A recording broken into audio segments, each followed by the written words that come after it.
First of all, I would like just to add to you the territorial acknowledgement that I'm speaking to you from Treaty 1 territory, the land of the Anishinaabe, Dakota, Cree, Ojibwe, and Dene people, the home of the Red River Métis Nation, and that we source our water from Shoal Lake First Nation. And thank you all for being here, and thank you so much for the invitation to the Digital Democracies Institute, and to Pranjali Mann for all of the organizational work, and to Alberto Lazzoli for the introduction, and also a shout out to Zoe Druick for making the initial connection. I'm happy to be with you here today because I have a forthcoming book. Hopefully it'll be out this fall with Fernwood Publishing, Rethinking Free Speech. And the final chapter of this book is on social media, a topic that you can imagine that even before the final chapter, I couldn't avoid talking about free speech today. Social media is everywhere for obvious reasons. It has broken down boundaries that used to arbitrate different types of speech. In a certain sense, that chapter, I don't think presents anything particularly novel to this particular audience, in that I'm trying to make the point that social media platforms are not unrestrained, free, unregulated places of open talkativeness, as Alexander Meiklejohn has called it. That yes, there's been an explosion in communicative potential with social media in specific and the internet in general, but that this has just created new ways of in which expression is shaped, contained, hampered, and structured. It certainly goes along with the point that Wendy Chung makes early on in, I think it's page 2 in Discriminating Data, where she writes, quote, "The promise and the threat of new technology were, are, and always have been the two sides of the same coin." So while public debates, we hear Pierre Poilievre utter about free speech all the time, and it is this sense, and when he complains about whatever legislation is being put forward, and whether we like it or not, the Canadian Online News Act, or the new proposals for the online harms legislation, there's this general reaction to it as if social media is right now a totally unstructured place and we should keep it that way. And that's sort of what a lot of the free speech advocates seem to really be pushing. And part of the political import of the work is actually to point out that speech is always structured. And certainly some of my earlier work on global English and my work on Antonio Gramsci and his focus on language, really fits into those themes. But in a certain sense, this is a bit of a different book in that it's for a wider, more general audience. I do accept a lot of the criticisms that critics have of free speech, where they demonstrate how in lots of cases it's used as a veil for misogyny, for white supremacy, for the continuation of colonialism, anti-Semitism, Islamophobia, transphobia, and hate generally. However, most of them seem to argue that free speech is an empty signifier, it's hollow, it's a mere mask. I sort of take the opposite task. I argue that free speech is overdetermined. We ask it to do too much work. We conflate numerous different principles or ideals into one moniker: free speech, or free expression, or the freedom of speech, and I use all those terms interchangeably. Put briefly, the project of the book is to disambiguate the many differing, and I argue often conflicting, principles that travel under the banner of free expression. Now, the book is focused primarily for a Canadian audience, and I highlight the important differences between the Charter of Rights and Freedoms and its notion of free expression versus the American First Amendment. But also I argue that academic freedom has a very different tradition and legal status in Canada than it does in the US. But the chapter on social media is the exception, in that, in general, the structures that define social media and structure it are much more rooted in US law than Canadian law. Obviously, there are clear examples. The Online News Act, again, that we've been living with since this summer in Canada, obviously changes what we see on social media platforms. To try to direct that chapter more towards the interests of what I assume this audience is interested in, I have sort of wrapped it around this concept of experimentation and the experiment of social media. My title takes inspiration from that classic notion of, or that classic figure in the tradition of free speech, the US Supreme Court Justice Oliver Wendell Holmes. Sorry, there we go. And of course, Justice Wendell Holmes is the famous author of the phrase, which happened from the Schenck case in 1919, that free speech does not allow you to falsely yell fire in a crowded theater. That same year, this time in his dissenting opinion, so that opinion he was writing the majority opinion, but in his dissenting opinion in the Abrams case, he presented what has been perhaps one of the most powerful metaphors when we talk about free speech, which is the idea of a free market of ideas. Now, he actually never used that term, although he came pretty close. In the decision, he introduces this idea of the free trade of ideas and the competition of the market. And it's precisely in this same paragraph where he says, in theory, our Constitution is an experiment, as all life is an experiment. And this idea of experimentation also looms large in the ideas of the other looming figure of free speech, John Stuart Mill, who I'll talk about a bit today, I can't avoid. But it is this sort of notion of experimentation and free speech being seen as an experiment. I don't know if Jacob Abrams and the three others who were sentenced to 20 years in prison for distributing leaflets against US troops invading revolutionary Russia would be too keen on the idea that it was an experiment. And in this case, Wendell Holmes was arguing that they shouldn't be held under the Sedition Act. But it's these ideas that then have loomed large and keep on coming back when we have the notion of the importance of free speech and the single, what I argue is sort of presented as a single concept, and yet we actually can't think of it as a single concept. And in here, one of the big issues to notice is the focus on truth, right? So there is this gesture towards some notion of an ultimate good, which is desired, but the competition of the market is really about truth and the determining of truth. And it's this, and in the book, I sort of go into a longer discussion of both Wendell Holmes as well as John Stuart Mill's argument that in order to hold open the possibility of new truths and have epistemic humility, not be so sure that what we know is true, and that this is the key point of free speech, as it's explained many times.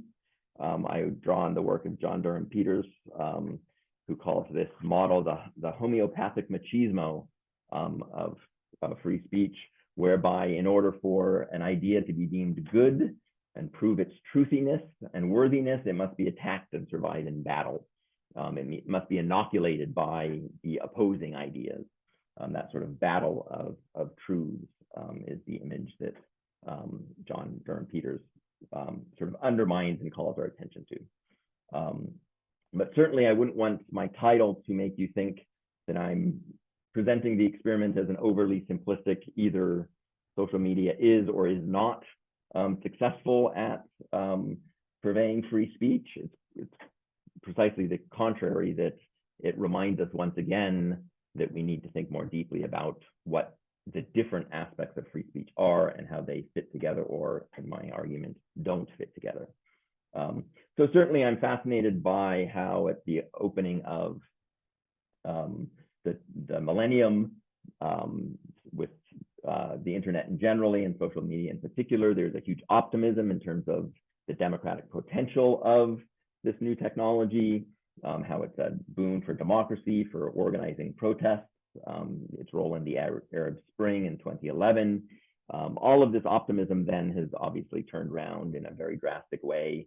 And even the defenders of both, and sort of the technological lovers, as well as the free speech advocates, are, admit that social media is predominantly now a space of conflict, of hate, of polarization, although most of them still argue that we still need to hold on to the ideals of free speech. So it's that sense that I mean free speech as an experiment. Obviously, since October 7th, the events in Gaza and the horrible situation there, and then reactions to it have put free speech and academic freedom in a particularly pertinent light,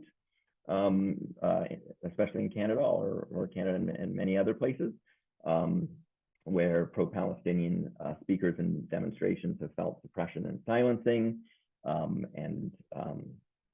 In this context, I find it fascinating. I won't go into too much detail here, but there seems to be this narrative where youth and students, and there's survey after survey, especially of university students in the States, who no longer hold to the principles of free speech or don't understand the principles of free speech. And I think part of my presentation today wants to support that notion that what they're objecting to, or some of them are objecting to, is this idea that there's one single principle of free speech, and that it's self-evident and we all know what it is. And so I want to sort of begin that argument from a funny perspective. Well, I don't know if it's a funny perspective, but with an odd example, maybe an example you wouldn't have thought about, and it might be a faint memory by now of all the other more significant follies of Donald Trump. But after the January 6th insurrection, when Facebook, Twitter, and Google cut him off and denied his accounts, he launched several lawsuits against them based precisely on the First Amendment. At the same time, for the same reasons, the publisher Simon & Schuster canceled their book contract with Senator Josh Hawley from Missouri. And Hawley claimed on Twitter, he never followed through with it, but he claimed that he was going to sue he was going to sue Simon & Schuster for breaching his First Amendment rights. Now, Josh Hawley went to Yale Law School, so presumably, I don't think he did very well, but he would understand that the First Amendment that says Congress shall make no law abridging freedom of speech, that Twitter and is not, that Simon & Schuster as a publisher is not Congress. The Trump lawsuits tried to make the argument that there was collusion between Congress and the big media companies that had canceled Trump. It didn't get anywhere in court, and that surprised no one. All the commentators explained very clearly that these were just publicity stunts. They were fundraising opportunities, and maybe at most they were cynical strategies to undermine, confuse, to sort of introduce confusions about what the First Amendment did do. And I don't think that those explanations are necessarily wrong, and they certainly, the lawsuit against Twitter has totally been thrown out, and the ones against Facebook and Google look like they're going that way. But this confusion is not unique to Trump and Josh Hawley. Certainly within the myriad of books in the last decade or so that are defending free speech, I argue we have a very similar confusion. So there's a myriad of them. The two that I'm going to talk about are the one on your left, Jacob Mchangama's Free Speech, A History from Socrates to Social Media. Much it's been lauded in the press. Organizations like FIRE, the Foundation for Individual Rights and Expression, holds it out repeatedly as an excellent example of work on free speech. It's a massive book. It's pretty thick. It has many examples. In some extent, it is enlightening. He goes through cases as diverse of mothers protesting against the disappearance of their sons in Buenos Aires in the 1970s, the young Karl Marx critiquing press censorship, the ancient Athenian notions of parrhesia, bold speech or telling all. Sometimes he describes these events as struggles against oppression. Other times they're struggles against the concentration of power. Sometimes they're struggles for freedom of religion. There's many sweeping examples, but Mchangama never seems it necessary to present even a definition or a rationale for why we need free speech, or what links all of these events together as under this moniker free speech. And now there are obviously much more analytic accounts, and the one that I will talk about today is Timothy Garton Ash's Free Speech, which came out in 2016. And he does give us 4 different arguments for why speech should be free. And other books do very similar things. Richard Moon has a nice triptych as well, the Canadian legal scholar, whose work in general I totally learned a lot from and agree with it on the whole. But most of them do, and I'll just pull a nice example from the website of the ACLU, the American Civil Liberties Union, where they argue that there are 3 main reasons for free speech. The first is it's the foundation of self-fulfillment. Others call this sort of expressiveness, this idea that human beings are expressive animals and hence we need to express ourselves. So it's central to our human nature. And then the second reason is it's vital for the advancement of knowledge and truth. And lastly, it's related to government. And here in the book, I spend quite a long time teasing out even just this one principle of government, because in the tradition of John Stuart Mill, it's a check on too much government control. So Mill was very concerned about the tyranny of the majority, about sort of the oppression of public opinion over the freedom of the individual, which is very different from another defender of the First Amendment, in particular, and free speech in general, Alexander Meiklejohn, who specifically argues that free speech is just about democratic will formation, that if democracy is going to be the form of government, you have to have people have to talk to each other, but only about public things in a public space. So the extent of what the First Amendment covers for Meiklejohn, even though he calls himself an absolutist, is much narrower than it is for somebody like John Stuart Mill. But Timothy Garton Ash produces a nice acronym, STGD, to talk about the makeup of free speech. And again, it mirrors the ACLU, except for with this addition of diversity. And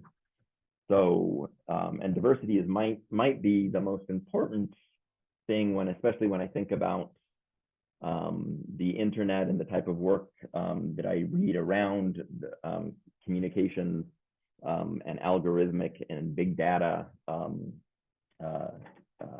scholarship, of which again is not, I'm a political theorist, it's not my area, but I'm becoming more and more interested in and very much interested in the way in which discussions of diversity, like Garton Ash, basically adopts John Stuart Mill's sense that negative freedom, if you just take off the regulations, because human nature is that we're all diverse, that's where diversity comes from. So in a certain sense, it seems like he's talking about what we would now call viewpoint diversity, and doesn't really explicitly raise questions of diversity based upon different experiences of people's lives, different social positions, marginalization, ethnic viewpoints. Obviously, within political theory and multicultural studies, Mill gets critiqued on this issue a lot. Biku Parekh has, clearly argued that for Mill, he valued diversity, but he defined it in very narrow terms, and he excluded, quote, ethnically grounded ways of life, unquote, and other sort of community ways of understanding diversity. So it's these three or four principles that in the book I sort of show ways in which they're contradictory, and depending on what you mean by self-expression. And a lot of the defenders of this have a very individualistic notion of self-expression. Then it runs into problems with the other ones. Even my treatment of academic freedom is much, I would argue is much more focused on knowledge production in a way that just an absence of regulation doesn't often produce the truth. The legal scholar Brian Leiter has made the argument that and used the legal system as an example, that if unlimited speech produced truth, then our legal system would look very different than it does now. A courtroom is probably some of the most structured speech where you have tight rules of evidence. It isn't just that you have lack of regulation and the good ideas win out, quite the contrary. I would say the same thing about university knowledge production. But again, this is where the work and even Wendy Chung's book, Discriminating Data, or my colleague Jason Hannon's new book, Trolling Ourselves to Death, where it similarly argues that social media is not this space of openness, but is dominated in Hannon's book by that figure of the troll, which prevents others from expressing themselves and prevents us from moving towards the truth, and prevents serious questions of self-government. So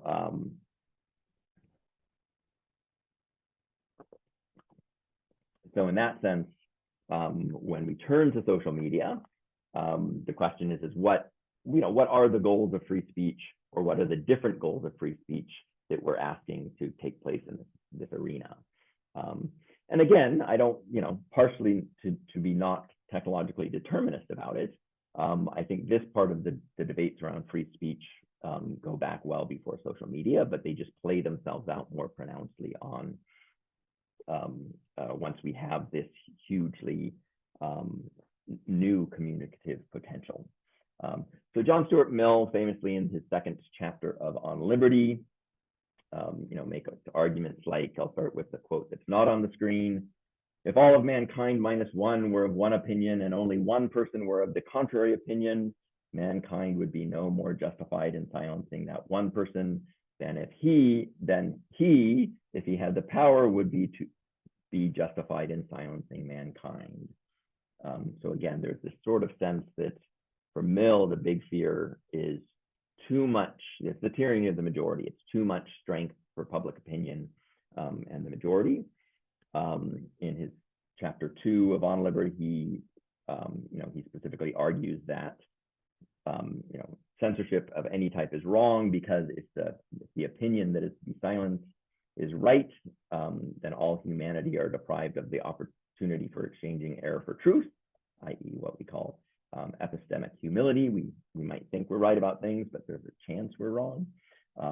But if they're wrong, even if a falsehood is censored, then humanity will lose what is almost as great a benefit: the clearer perception and livelier impression of truth produced by the collision with error. So that's the standard argument. There's lots of critiques of it on different scores, and I covered many of them in the book. But the main one that I think is important here is Anshuman Mandal's great book, The Shape of Free Speech, where he argues that Mill introduces into modern free speech theory a notion of liberty that exists as if on a single plane, smooth, continuous, homogeneous, indivisible, and extendable without interruption until it reaches its outer limit.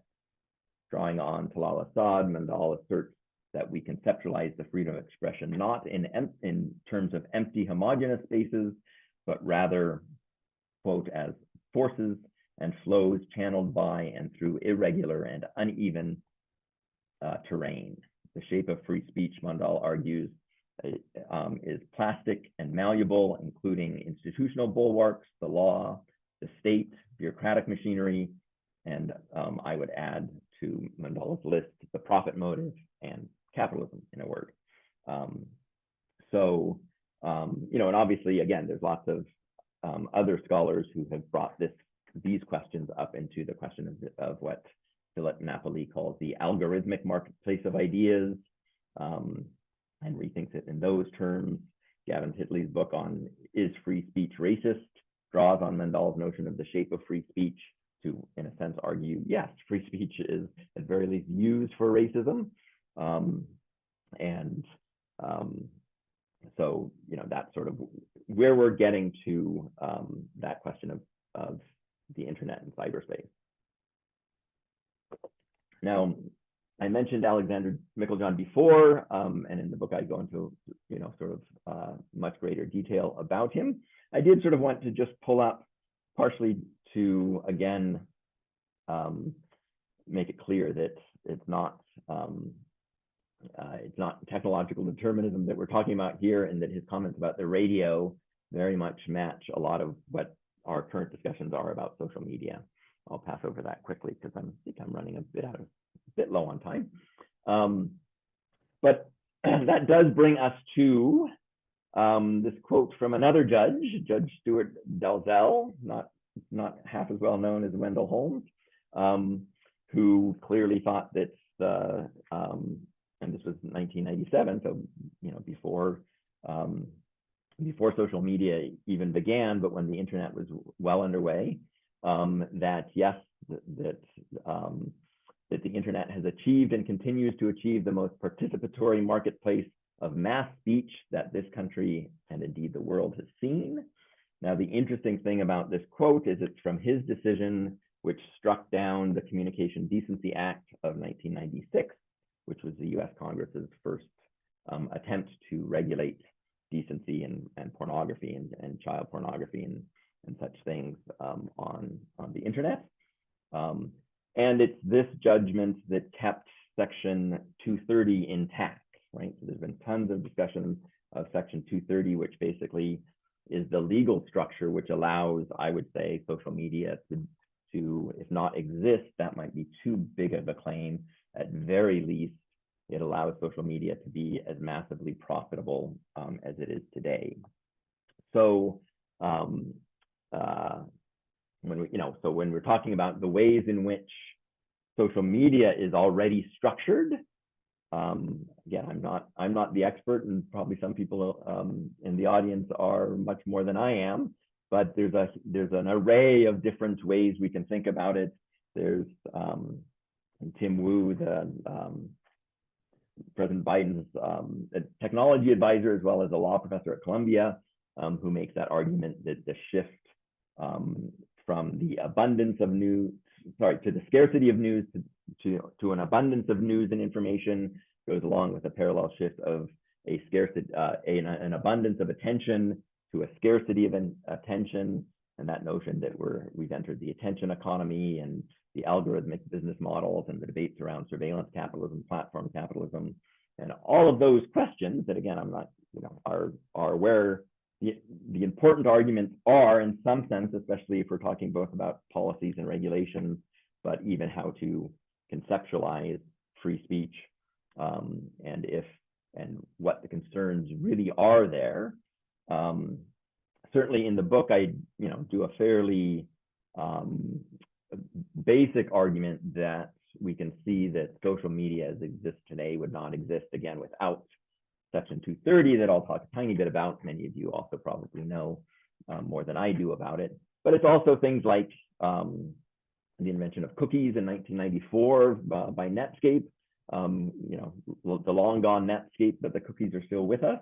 But without cookies and the ability to trace users across the internet to different platforms, obviously the type of data collection to make the profit by selling the ads would not be possible. And when cookies first came out, of course, they were seen as very, very much an invasion of people's personal privacy. And there was lots of talk about regulating them. The US at first forbid them on all the US government websites. And then the industry came back and said, well, we can self-regulate cookies. And now we're in that situation where we're given the choice of cookie management on many of the things that we enter, the websites we enter into. But of course, if you manage your cookies in a lot of ways that doesn't give them the information they need, the website you're on will not function properly, right? So how much of a choice is that? The digital millennium copyright is also clearly important in terms of how the whole idea of property and intellectual property, digital property is crucial to how all that stuff flows on the internet and is a regulation. But I think what is rightly seen and it gathered most of the attention is precisely Section 230. And the history of it is sort of fascinating in terms of back in the days of bulletin boards and listservs, when Prodigy was being sued for both regulating its bulletin board, but when it didn't regulate something that was seen as libel, they were being sued as libel for that they were subject to it. And Congress was quite concerned that if they forced these new internet companies to be either publishers, and i.e. then liable for the content that that was posted on their sites by the users, then they wouldn't be able to function because there'd be too many lawsuits. And so, and in this case, Prodigy was given sort of the choice of, well, if you don't curate at all, or you don't have any content moderation at all, then you're like the telephone company, and of course you're not liable for the content that you carry, because you're a common carrier, unlike a publisher who actually curates and makes editorial decisions.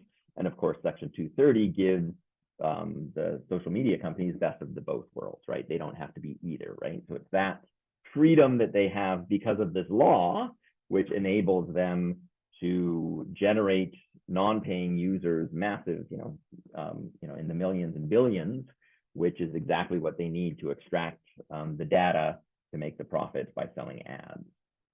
So that's sort of where we are today in terms of the key structuring. There's obviously the whole question of algorithms. I'm not even touching on really.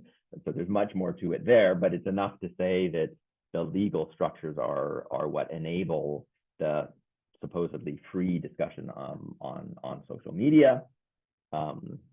You have the staunch free speech advocates, and Machangma is a clear one who, in talking about this, he does sort of think that, oh, people exaggerate the harms that are occurring on the internet, and there's much, they ignore all the fabulous content.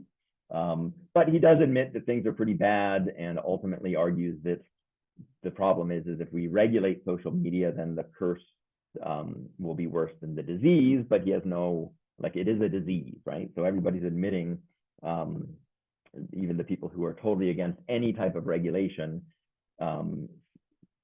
see that social media is not the optimistic promise that it used to be.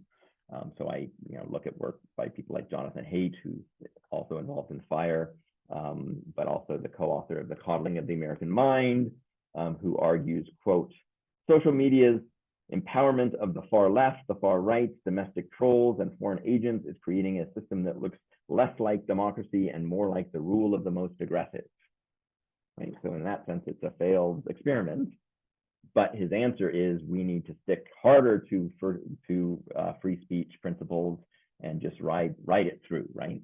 Now, obviously, there's a whole bunch of other people who are suggesting different models of regulation. I won't go into but the whole thing about whether if we even prohibit the selling of targeted ads, like people like Sabeel Rahman and Zafir Teachout argue, or the idea that social media platforms could be charged with being information fiduciaries, right? So there's all of these different proposals to think about reforming the internet so it's not such a dumpster fire, even the decentralization. And it's interesting how free speech sort of comes into these debates and then falls out, and they're trying to solve other problems as well. But I argue that one of the things is that the moniker of free speech then is smuggles in different principles is the basic idea. I am more and more interested in legal scholars like Jack Balkin, who again spent his life working on questions of First Amendment law, and yet as early as 2009 argued that the First Amendment is increasingly irrelevant, and its issues of technological design, legislation, and administrative regulation that will determine the future of free speech. So I think I will end there. I hope that's significant, and I hope it's clear enough what the general idea of the projects are. Thanks so much.